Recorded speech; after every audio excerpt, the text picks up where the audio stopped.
All right, so I'm going to try doing this with Zoom this evening. Virtual backgrounds seem to be killing it, and I can't find where it is once I get the chat already started. So um, that's a little tough on this, but it's March 8th, 2025. Um, yeah, it's been interesting. I've had a good week. Work-wise, it's been very busy, and that's really kept me tied up a lot. Um, News wise, I just I'm having trouble even looking. So it's just too much craziness in the world right now. Um, but work's been going really good. Um, I got a notification that I'm going to get a decent little raise towards the end of May. So I'm happy with that.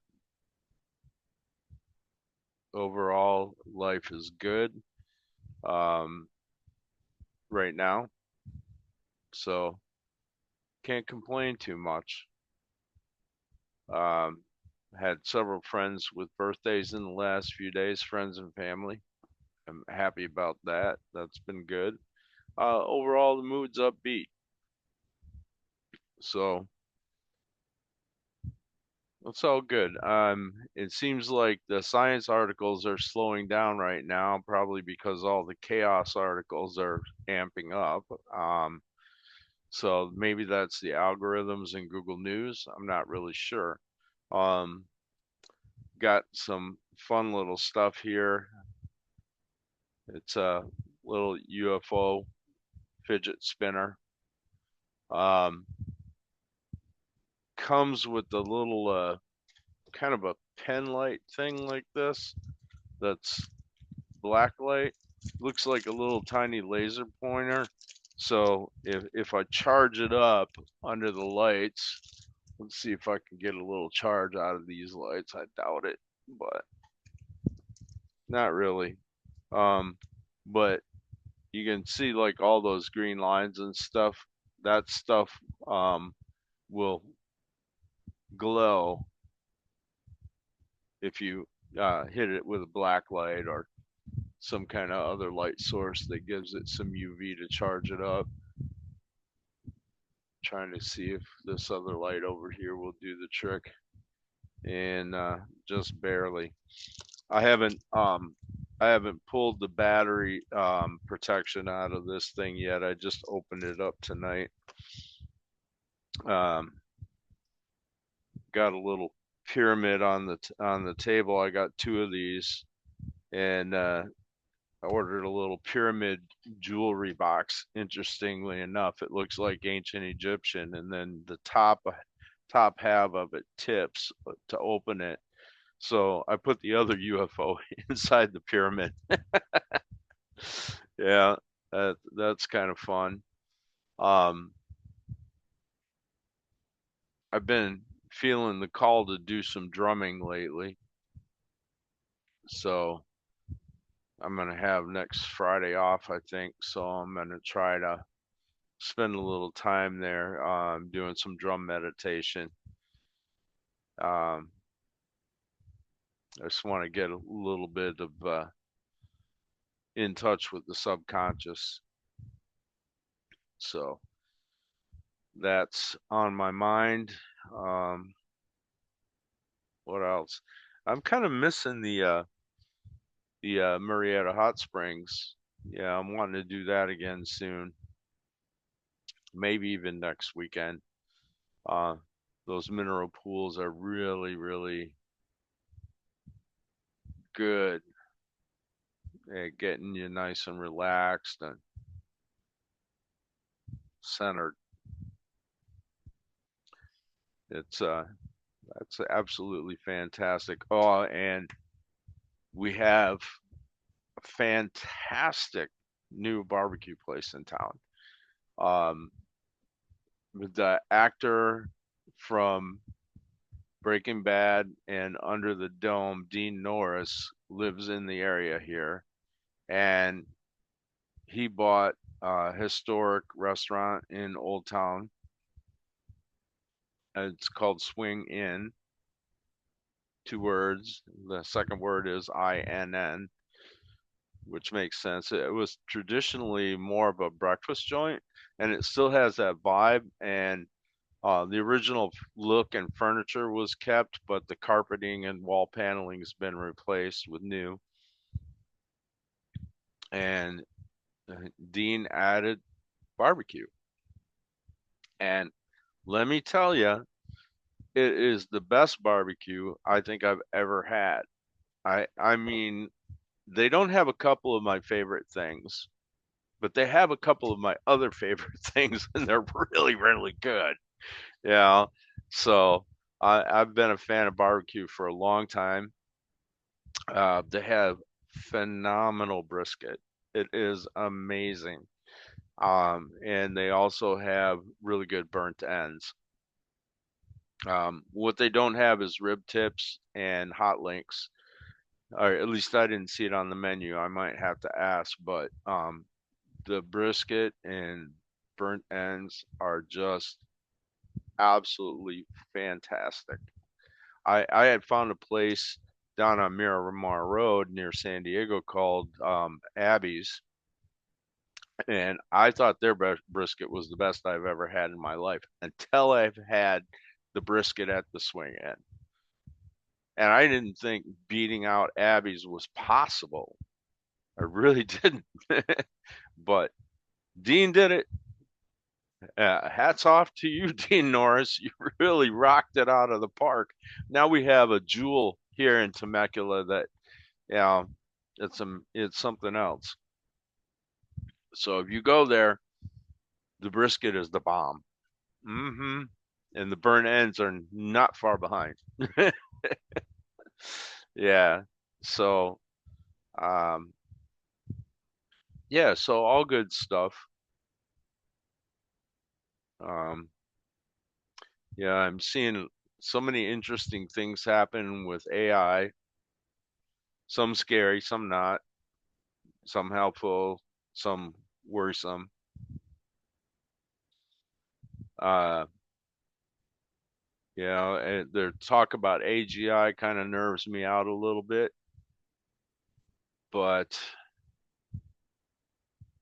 we're living in that time when you know that even despite all the changes going on right now, scientific advancement and technological advancement is moving at such a rapid clip. I think I probably see as many science articles in a day as I used to see in a couple of months when I was a teenager, in a month when I was 30, and in a week when I was 45 or 50, now happens in a month.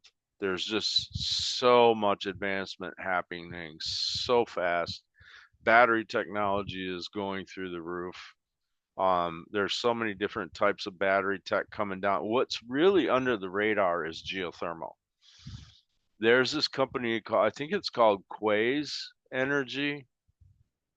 I think it's an MIT spinoff of some sort, and they are going to use this technology called gyrotrons, um, that are adapted from a different technology sector. And basically, they use microwaves to vaporize rock rather than traditional mechanical drilling.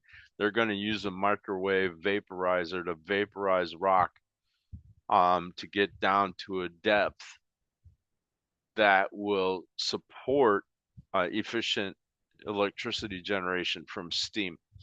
And here's the kicker: they'll be able to do it pretty much anywhere on the planet. Need a sip off the coffee here.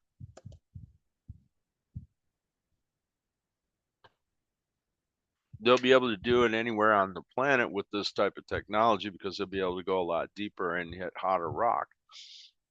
So they're going to start putting geothermal wells in closed down coal plants and closed down nuclear plants.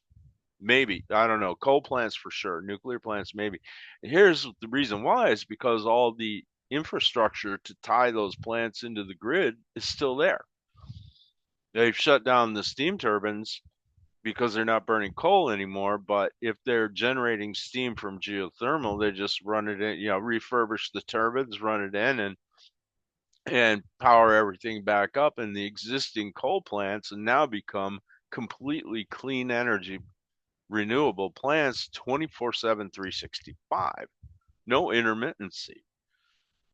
That, if they pull that off, that is going to be phenomenal. It's almost as good as if you had fusion, because the geothermal heat, you know, it's enough to power the US and the rest of the world for that matter for thousands and thousands of years at current electricity usage levels. Now, I hope they can figure out a way to make that less of a power suck, because right now AI sucks so much power that, like for instance, Meta is actually buying one of the nuclear reactors that was closed down at 3 Mile Island and firing it back up so they can power their AI data center. And I'm sorry, but fission nuclear power is scary shit. You know, it's it's not. Yeah, I mean, 3 Mile Island, of all places,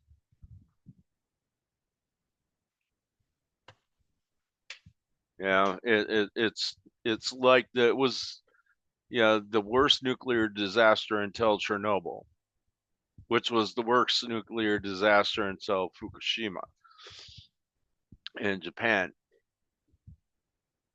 They need to get this geothermal stuff up and running, and then batteries like they're working on to go with wind and solar, and we'll be set with all that wind, solar, battery backup, and geothermal power, and then work on energy efficiency for AI. I think that we'll have a pretty amazing future coming. The scary bits are scary, but it depends on who's running the show with AI development, and if we can get our human territorialness under control and get a little bit more logical about things. I'd really love to see more pragmatism, more focus on function and quality of life for the overall population, than these,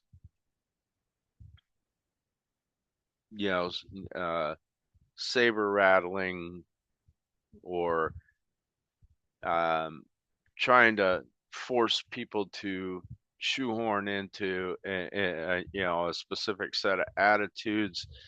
Um, we need a healthy dose of pragmatism in the world right now, and compassion combined. Those two things. We need compassion. We need pragmatism, and we need a little bit better. I won't say work ethic, but honesty ethic. You know, there's something I said years ago when I was trying to get into local politics a little bit to try to figure out how the stuff worked. I didn't really want to be a politician per se, so I just got in at like really low precinct level stuff, trying to figure out how the local politics work, how it all functions, what's going on. That's really hard to find information on. So the only way to do it was actually get involved in it to figure out and get educated about it. And of course, it's different from state to state to state. And so I was doing that in Illinois, and now I'm in California, so it's a whole different animal over here. But we need something that's a little more pragmatic than what we've had. We've got a lot of amazing, awesome opportunities. Um, all the burning down that's going on right now, like tearing stuff apart and just like throwing parts out in the parking lot, basically. Um, stuff. Well, once that's all said and done, we're going to end up having to rebuild, and I think this is going to give us a chance to rebuild better. So don't despair. Just and don't think that what's going on now is going to magically make everything function better because it's just too chaotic. But in time, there'll come a chance, this too shall pass, just as what passed before this passed. And there'll come a time when we have a chance to really build this country back up in a better way than it has been in the past. We'll be able to make a better place out of it because we're going to have to. So I have a lot of hope for the future long term. In the near term, I think things are going to get rough for your average Joe out there. So try to prepare for that. But don't, I don't think we're going to quite burn the house down, but you know, we'll see. I think we'll have a chance to build things better and make a lot better future for ourselves coming down the pipe in a few years. Um, and I think it's going to be necessary. So I'm hopefully looking forward to seeing that happen. I think it'll be interesting and amazing long term. So on that note, I'm going to finish the rest of my weekend. I'm trying this the first time recording it in Zoom. Um, looks like the camera is kind of okay in Zoom. I'm doing Zoom on Linux, and it's been wanting to crash on me a little bit, so we'll see how that goes too. But all told, let's just say there's a net positive to the world if we just look for it. And in the end, we'll all have to work together to make that come to pass. So yeah, that's my take on it and where I'm sitting at as of March of 2025. And hope everyone's having a great weekend. Um, we got the time change tonight, right? We're going to daylight savings time tonight. Um, tomorrow's Sunday. Looking forward to watching some uplifting stuff. We usually try to do that on Sundays. And all the best to all of you out there. Hang in there and have hope, have fun, look forward to the future, and walk through the now. Stay on your feet, stay on your toes, and have a lot of compassion for your fellow human beings. And we'll end up better off in the long run. Good night.